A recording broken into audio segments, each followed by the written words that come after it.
ആധുനിക ചികിത്സാ സൗകര്യങ്ങളുടെയും വിദഗ്ധ ഡോക്ടർമാരുടെയും സേവനമിനി നിങ്ങളുടെ അടുത്തും. വിശ്വസ്തതയുടെ പര്യായമായ ചേലക്കര ജീവോദയ മിഷൻ ആശുപത്രിയിൽ 7ലധികം ഡിപ്പാർട്ട്മെന്റുകൾ പ്രവർത്തിക്കുന്നു.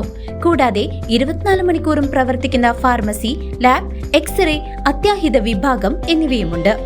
അത്യാധുനിക ultrasound, 2D echo, audiometry, ECG, EMG, sleep lab, spirometry, PFT, TMT തുടങ്ങിയ പരിശോധനാ സൗകര്യങ്ങൾ ഇവിടെ ലഭ്യമാണ്.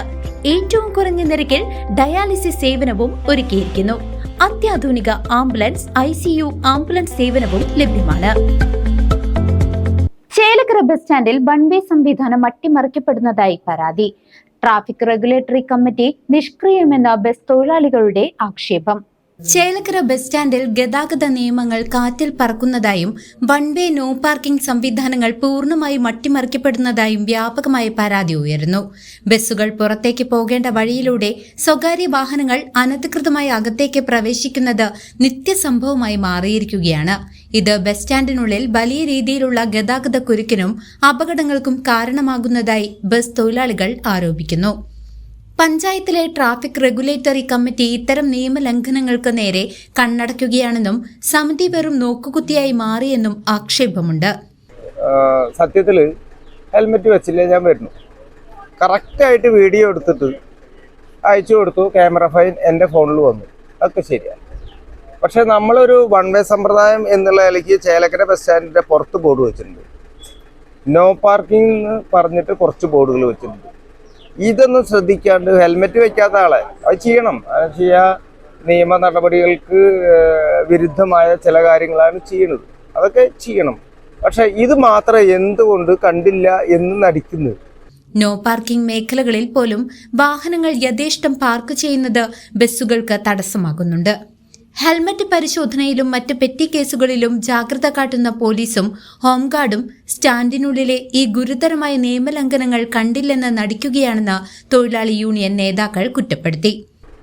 നിയമപാലകർ ഇത്തരം വിഷയങ്ങൾ, നിയമപാലകരാണെച്ചാലും പഞ്ചായത്താണെച്ചാലും മറ്റുള്ള വിഷയങ്ങൾ, നോ പാർക്കിംഗ് ബോർഡുള്ള സ്ഥലത്ത് വണ്ടികൾ പാർക്ക് ചെയ്യാൻ പാടില്ല, വൺ വേ സമ്പ്രദായം ഏർപ്പെടുത്തിയ സ്ഥലത്ത് വൺ വേ സമ്പ്രദായം കൃത്യമായിട്ട് പാലിക്കണം. അതുകൂടാണ്ട് ഒരാൾ ഹെൽമെറ്റ് ഇല്ലാണ്ട് വന്നു, നിയമലംഘനമാണ്, അതിന് ചാർജ് ചെയ്യണം.